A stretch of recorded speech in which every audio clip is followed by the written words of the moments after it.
Welcome back to the program, ladies and gentlemen. We have a very good show. Melissa Etheridge is here. Am I saying that correctly, Paul? Etheridge? Etheridge, I believe. That's right. And our first guest, Carrie Fisher. And oh, by the way, when we found out she was available for the program tonight, we thought, what better evening than to produce and plan and show to you folks our salute to Star Wars. It's here tonight, ladies and gentlemen.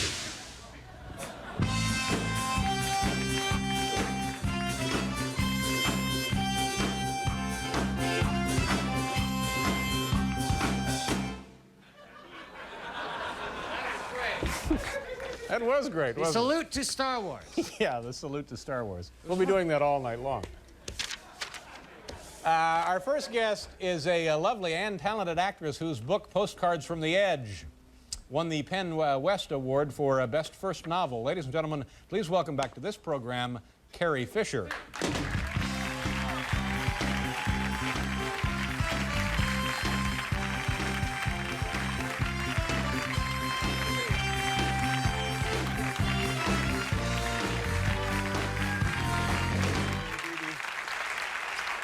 How you been? Nice. It's so relaxing to hear that music. It sets me right out. You look terrific. You don't think I look a little like Bazooka Joe? I don't know what that means. You know that you find it. Comic, yeah. I usually look a little like Joey Heatherton or Judy Carner, one of the Dave Clark Five, so I'm told. Really? One of the Dave Clark Five? So I fixed my hair like, but it ended up looking like Bazooka Joe. Geez, no, I would never have Bazooka Joe, no. That wouldn't have come to mind. But you look, I think, terrific. Well, thanks. When was the last time you were here? During the tour. Oh, the book tour. The book tour, right at the end of it. Yeah. Now, you won the award for Best First Novel. And what do you get? What is the award? A piece of paper. My mother picked it up. She said to write on, paper to write on. She said she was the only person not dressed in black. She was wearing red with the traditional celebrity diamond brooch. But this is, in the literary world, a nice award, isn't it? Yeah, the only other thing I've won is second place in a frozen downhill waterbed contest. So. Also from the same people? Yes. Yeah. It's a literary event. That's what I thought, sure. Now, do they give a prize for Best Second Novel? Not in my case, no. Oh, so probably not. No. I hope. Yeah. And you've just come from Peru recently, or not recently? I came from Peru hoping to get some sort of anecdote for this show, and I failed. How long were you there? For a week. And this was for a vacation? I think so, yeah. Yes. Actually, I heard that the economy was very bad, so I hope to do my Christmas shopping down there and help boost the... Good idea. But the inflation, which was at 2,000% since September, went up 7% while I was there, so... And you fly from where to Miami to Lima, which is a city that has a law that you don't have to pay any taxes on any unfinished buildings, so there are no finished buildings in Peru. So it's kind of a mess. Yeah. And yet... did you get out to the surrounding countrysides? Went to Machu Picchu, where the wind comes screaming down the plains. Howard Keel, wasn't he in that? Yeah. That's what I thought. And what is, now that's it's a very high elevation, isn't it? Yes. Well, Cusco is very high and you get sleeping sickness. It's like a preview of old age. Your naps 3 times a day. Some kind of edema. Yeah. Whew, can't walk up that hill. I really better lay down. Yeah. And then Machu Picchu is the Incan city, which they don't know why it was built, and I think it might be spiritual, but I wouldn't know. Yeah. Dated to what time? I don't remember, but long ago, before any of my family were in show business. So what, like, talking about the 30s? I think it has a BC flavor. I see. Is this a big tourist place? Do a lot of people? Not right now, because the day that we left, the mayor of Jersey City's wife was killed on the train, and I thought they'd find out that I was married to someone who was born in New Jersey, and they would kill me, but it didn't happen. Now was it disgruntled train union members that did this? No, it was the Shining Path, which is a Maoist or leftist organization that likes to remind the country that they're there. And so they do blackouts, and they do train wrecks and stuff like that. And for the folks in Peru, it's an ongoing way of life. Yeah. Now, did you ever, other than this, feel personally in danger? No, not more than in the usual way. And what is the usual way? I'm a nervous person. Oh, you're jumpy, yeah. Yeah, I have a high-strung thing.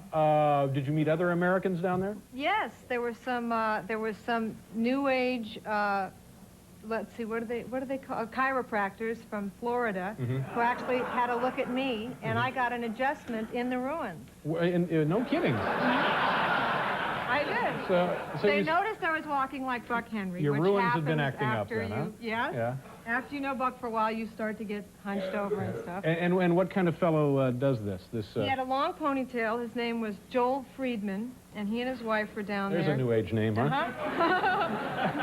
Well, yeah. And so he stretches you out. He worked on my lower back with magnets right there in the energy center of the Incans, which I think is an ideal spot. Well, now, were you in a trance? Were you hypnotized? Was your wallet missing? Any of this? Not more than usual. No, I see. Yeah. And what did it take? Do you feel better for the adjustment? I feel like a new person. I really do. I feel terrific, and I wanted to come on the show. Well, good. I appreciate that. And what are we doing? Commercials. And not only is Carrie Fisher here, but it's our big salute to Star Wars. So after the commercial.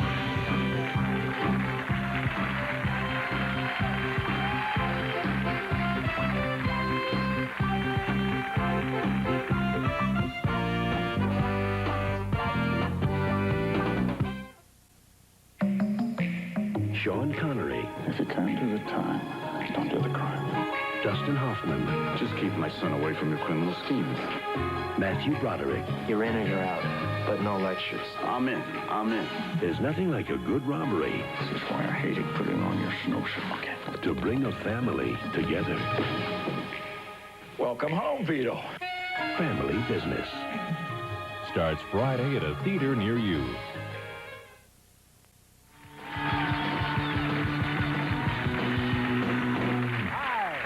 Welcome back. I remember that. We ran into one another at an airport, and you just ignored me. No, I No, thought you you did. thought I was some psycho fan. And No, you no, no, started no, no, talking no, to no, me. no, no. I have no fans, psycho or otherwise. I'm So a psycho fan. no, I knew it was you, and I said to myself, "That's odd. She's just ignored me."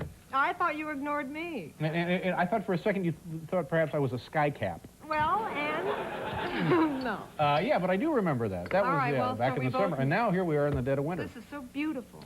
Now your book is going to be a huge film one of these days. Soon? Maybe in the summer if I get Did the you script right. did you sell the rights for a lot of money? Not that I've received, no. But I mean, I sold the rights. I don't know if it's a lot of money. Now, and let's go back for a second. It was a bestseller for how many weeks? About 3 or 4.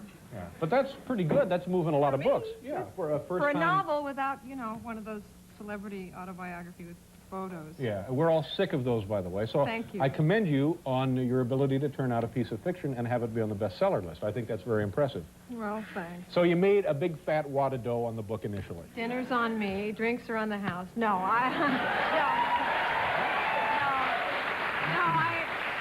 The salute to Star Wars has It's really really paid off, paid hasn't it? By the way, speaking of that, let me show you what else we did. See, that's Al Marr, one of our stagehands over there. Look, he's all part of the salute to Star Wars. That's Star Trek.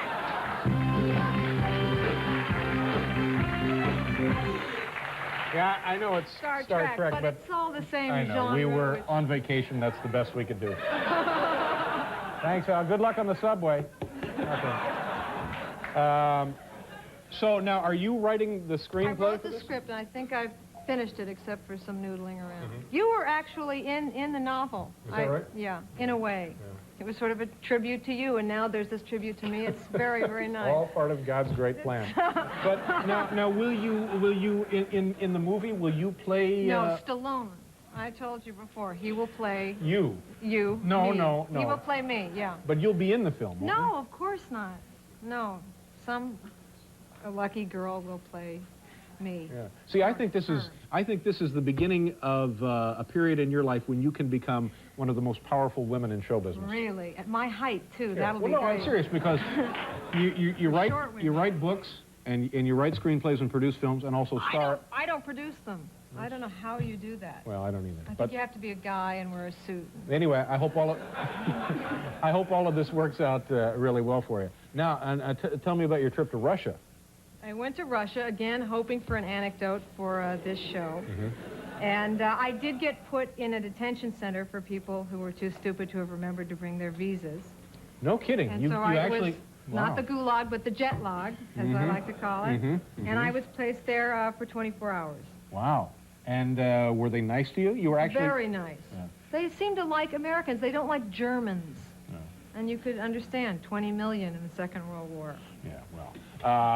So they got your visa taken care of. Yep. And then what did you do? Well, it was a film delegation, and so we would go with our films, and they would watch American films, and then we would stand up at the end, and they would ask us questions.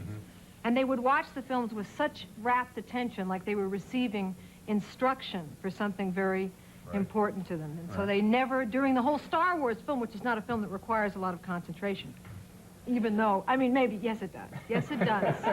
Certain kind of, but they would watch it like it was, they were sitting under an interesting tanning machine. They're quite popular in Russia now, aren't they? The whole beach look is in now. But did you get a sense that they knew of you at all? Not at all. Did they know of your films at all? What about the title Star Wars? No, they didn't like that. They showed Empire Strikes Back because they didn't want to show Star Wars because of the tie-in to SDI. And in fact, after the films, I was asked at every screening what I thought of nuclear war. Which is great. I think it's fabulous. I mean, what are you going to say? Oh, fun. Yeah. Come on. Hard to muster a lot of support. So I didn't like that. How long were you over there? For 10 days. And what cities? Just Moscow and Leningrad. I see. And of the two, which did you prefer? Leningrad because it has a thin layer of film covering it, and I thought it was good to have a film. There you go. And the film, I'm guessing, is Soot, perhaps? No, I don't. We saw a lot of their films, which they simultaneously translated. And one guy got so wacky, he was translating the images. Well, and now they are walking from the town. So it's more like radio than an actual film, then, isn't it? And the people were nice? Very nice. And the food was? Not good. Not good. It's third world food. Is usually you can get potatoes, and that's kind of your best thing. A lot of boiled gray stuff. And you have a brand new film coming out that you'll be starring in your own self, as we say. Well, I play Tom Hanks's wife, a suburban housewife, and mother of, I think, an 8 to 10-year-old person. Well, there you go. What's the name of the film? The Burbs. The Burbs. Nice to see you, and thanks for being part of Salute to Star Wars. Salute to Star Wars.